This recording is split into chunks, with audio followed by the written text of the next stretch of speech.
Hello, welcome to another dynamic do-it-yourself video. And today we are going to make a therapeutic, refreshing bath salts.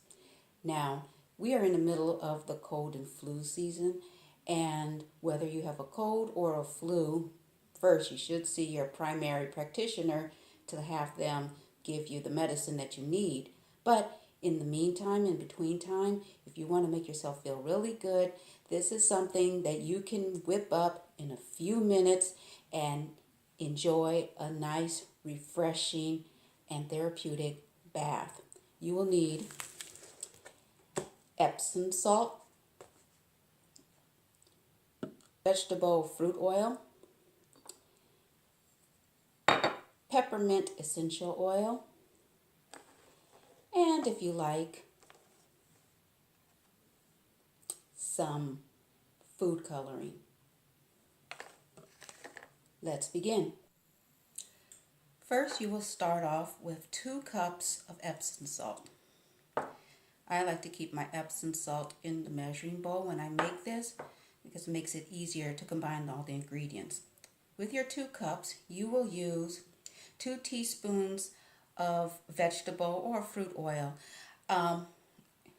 I'm not talking about the type of oil that you use to cook with, vegetable oil. We're looking at oils like jojoba oil. Okay, you can use vitamin E oil, any sort of oil that you feel comfortable and you do not mind the scent of. Jojoba oil is very good, it's super absorbent, and I'm going to use that. You use 2 teaspoons of that.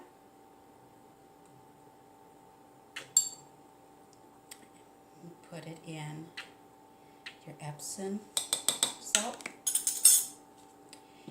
After each ingredient, I like to mix everything as well as possible. I use a spoon. This oil, the purpose of it in your bath is to moisturize your skin and give you a nice, lovely, soothing feel to your water in your bath.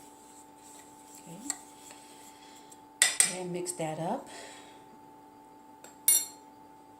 Next, I would like to use peppermint oil. Peppermint oil is going to be really good if you have eucalyptus oil, if you have menthol, but I'm going to use peppermint oil because it has a very, I like to call a vibrant scent.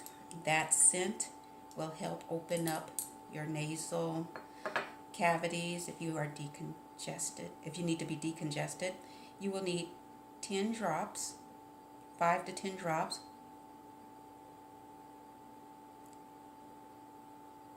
As always, as I like to say with using essential oils, they can be pretty abrasive on your skin if it's at full strength. So you do want to make sure you don't overdo it. I understand the enthusiasm of saying more is better, but trust me, all you need from this oil right at this moment is just the scent itself.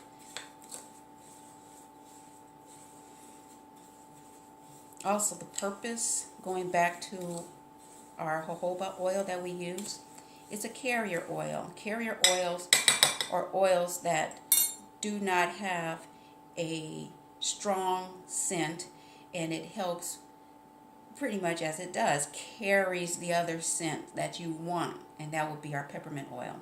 Now, this is pretty much it. Now, if you're doing this to give as a gift, or if a visual aesthetics is very important to you, you could use food grade coloring. I'm going to make green, and if you do recall in grade school, what colors make green? We have our blue and our yellow. Now, I use these toothpicks.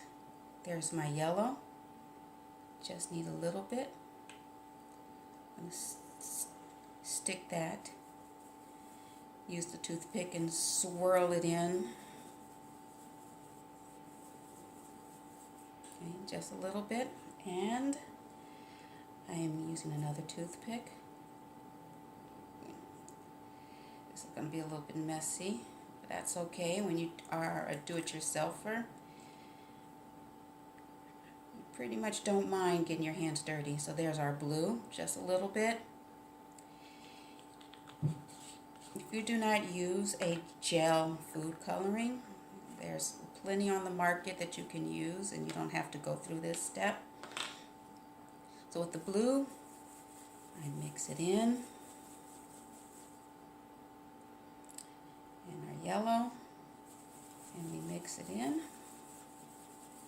Once you feel like you have enough of the color in there, you can take your toothpicks out, use your spoon, and just go to town, just mixing it until you get the color that you want. And I don't know if you can see it very well, but a greenish color is coming out.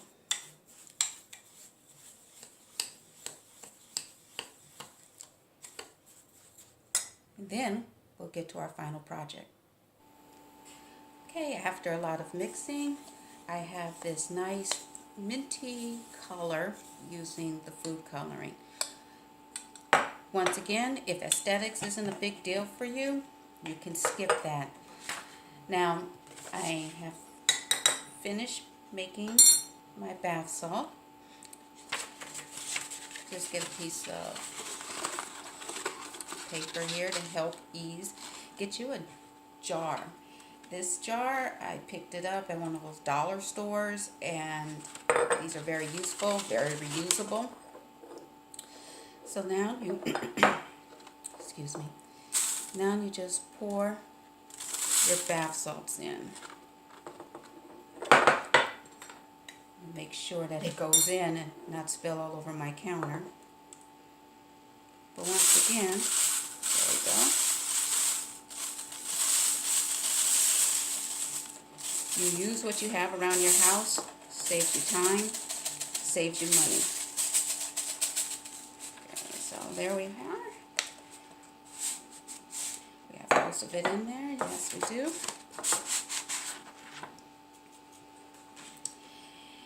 There you go. Now,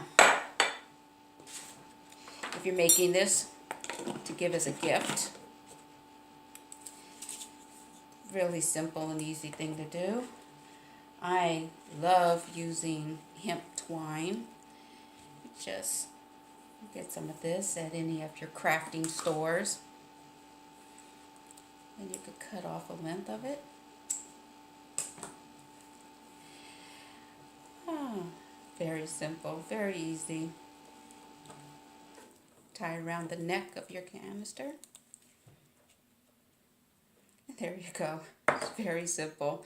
You can single tie, you can get multiple, you could put a tag on this, and there you have a nice little gift to give to someone who's a little under the weather, and it didn't take you that much time. Once again, very simple. I know in the stores there's a lot of things out there, a lot of different scents, very cute, but if you are looking for something to do for yourself and it'll only take a few minutes to put together and aesthetics isn't good enough, this is the thing for you. So, hope you're not feeling under the weather. I hope this was helpful. If you like what you saw, give it a thumbs up. If you want to see more videos like this, go ahead and hit that subscribe button down there below. And the recipe for this, as all recipes that I do, will be found down below. Leave a comment. Thanks for watching. Until next time.